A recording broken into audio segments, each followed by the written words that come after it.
विंध्य प्रदेश के उत्तर से यानी प्रयागराज और मिर्जापुर से गंगा बहती है। दक्षिण से नर्मदा नदी का उद्गम है।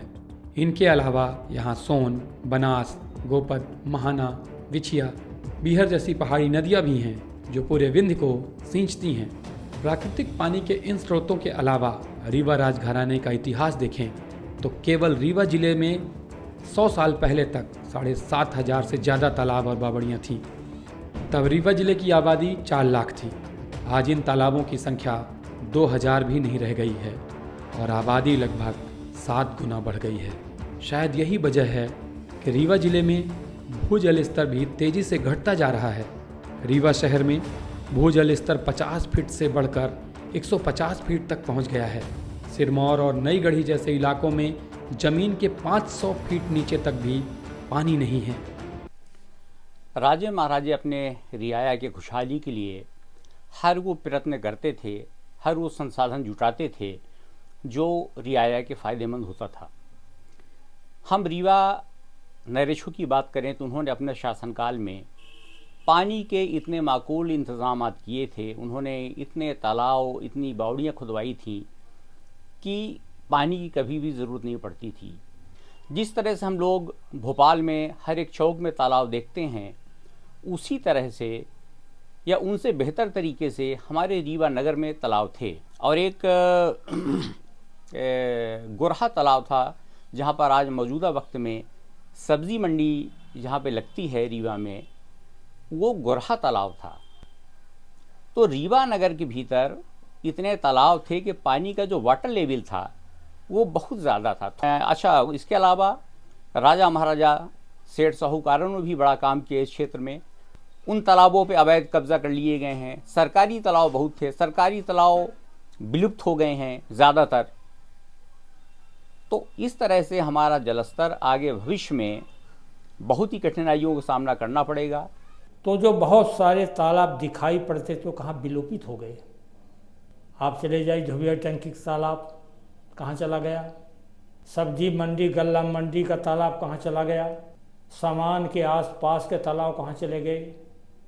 जहाँ पर सामान उपल मोटर्स का जो तालाब के मेड़ पर ही बना हो तालाब समाप्त हो गया। सामान बांध वाला तालाब कहाँ चला गया।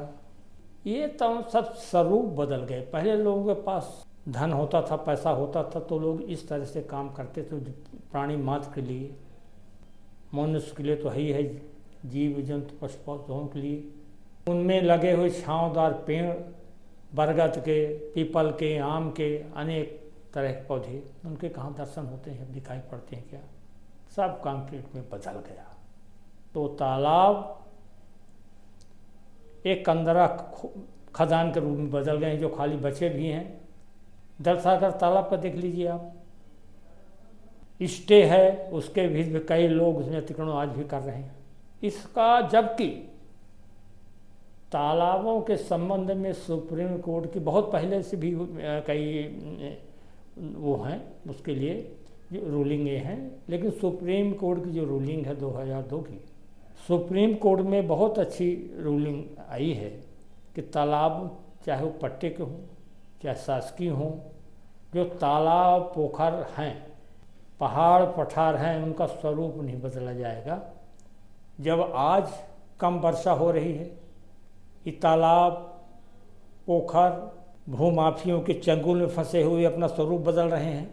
ऐसी स्थिति में समाज को बहुत जागरूक और संवेदनशील होना चाहिए कि तालाब सूखने पहले लगता है लोगों की करुणा संवेदना ये सूख रही है। WWF यानी वर्ल्ड वाइल्ड लाइफ फेडरेशन की रिपोर्ट के मुताबिक 2050 तक भारत के 30 शहर सूख चुके होंगे।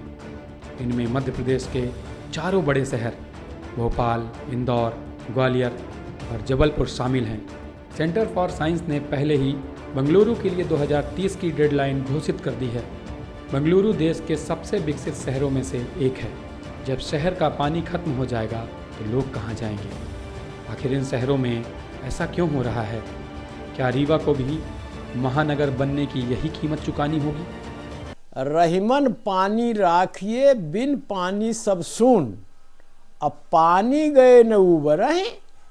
मोती मानुष चून। हमारे सर्वोच्च न्यायालय इसी आवश्यकता को ध्यान में रख के एक रूलिंग दिया कि जो तालाब हैं उनकी यथास्थिति बनाए रखें। मतलब जो हमारे अग्रसूची पूर्वजों ने तालाब बनाए, उन तालाबों को हम बनाए रखें। जो रीवा का ऐतिहासिक तालाब लखौरी बाग है वो गायब हो गया। लगभग 100 एकड़ से ऊपर का लखौरी बाग तालाब है जो आज वर्तमान में उसको विक्रय करने की, जिसका मुकदमा हाई कोर्ट में विचाराधीन है, रीवा सेशन कोर्ट न्यायालय में विचाराधीन है। इस तरह रीवा के तमाम तहसील हुजूर के कम से कम 15 तालाब एकाएक गायब हुए हैं। वो रिकॉर्ड की बात मैं कर रहा हूँ, हवा की बात नहीं कर रहा हूँ कि हवाई की बात कर रहा हूँ, एज ए रिकॉर्ड की बात कर रहा हूँ। मोराई में एक तालाब गायब हो गया, समतल करके कुबेर तालाब गायब हो गया। कुबेर तालाब के आगे एक तालाब था, वो भी मंधारी तालाब कहाँ चला गया। रीवा में तहसील हुजूरे में सबसे बड़ा तालाब हरिहरपुर तालाब गायब हो गया। दो तालाब गायब हो गए, प्लाटिंग करके नवैयत परिवर्तन जो गायब हो गए तालाब, जो जल भराव का आस्था का केंद्र था। सगरा में 2-3 तालाब गायब हो गए। इसी प्रकार तहसील हुजूर के लगभग 22 तालाब गायब हो गए, जिनको नामांकित, चिन्हित और करना किया जाना चाहिए कि तालाब कैसे गायब हो जाते हैं। लोगों ने प्लाटिंग करके बेच लिया। भूमाफिया लगातार विक्रय कर रहे हैं, जमीनों को प्लाटिंग करके विक्रय कर रहे हैं। ये पुराने तालाब थे, रीवा के ऐतिहासिक तालाब गायब हैं साहब। हमारे शहरों का विकास करने वाले पानी जैसी मूलभूत ज़रूरत को कैसे भुला देते हैं, जबकि न केवल दैनिक इस्तेमाल में पानी की ज़रूरत है, बल्कि जैव विविधता को बचाए रखने में पानी से भरे तालाबों और बावड़ियों का योगदान महत्वपूर्ण होता है। जमीन के अंदर पानी डालने का काम हमारे तालाब किया करते थे, क्योंकि तालाब एक बर्तन के समान पात्र के रूप में थे। बारिश का पानी जमा होता था, जमीन के अंदर जाता था, अंडरग्राउंड वाटर रिचार्ज होता था, जिसके कारण तालाब के आसपास हरियाली रहती थी, पशु पक्षी रहते थे, पालतू पशु जाते थे, आम आदमी का निस्तार होता था, वातावरण बेहतरीन पर्यावरण के रूप में सामने आता था। सेठ साहूकारों ने भी लोगों के लिए, मुसाफिरों के लिए पानी पीने के लिए कई जगह कुएं खुदवाएँ, बाउलियाँ खुदवाईं। तो इस तरह से हमारा जो वाटर लेवल था वो बहुत ज़्यादा था। उन तालाबों से, छोटे बड़े तालाबों से, पूरे रीवा राज्य के अंदर जितने भी तालाब थे उनसे रीवा के किसान सिंचाई करते थे। उनकी उन्नत किस्म की खेती होती थी, खुशहाली थी। आज जो है पानी का जल स्तर गिरने की 2-3 वजहें हैं। उस ज़माने में कच्चे घर बना करते थे और घर के सामने वो खंती खोद के मिट्टी निकालते थे, उन्हीं मिट्टियों से वो घर बनाते थे जो पहले मड हाउस बनते थे। तो सामने जो खंती खनी जाती थी, बारिश के दिनों में उन्हीं में पानी भरा रहता था, तो उससे ही वाटर लेवल धरती में पानी जाता था। अगर हम अपने आने वाली पीढ़ियों को सूखा शहर नहीं देना चाहते तो हमें अपने आसपास तालाबों, बावड़ियों को बचाने की पहल करनी होगी। हम उस दिन का इंतज़ार नहीं कर सकते जब पानी के लिए हमारा शहर, सिंचाई के लिए हमारे किसान तरसने लगें।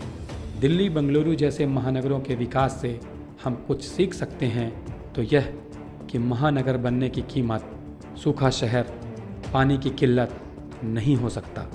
हमें पानी भी बचाना होगा और पानी के प्राकृतिक स्रोत भी, क्योंकि अभी नहीं तो कभी नहीं।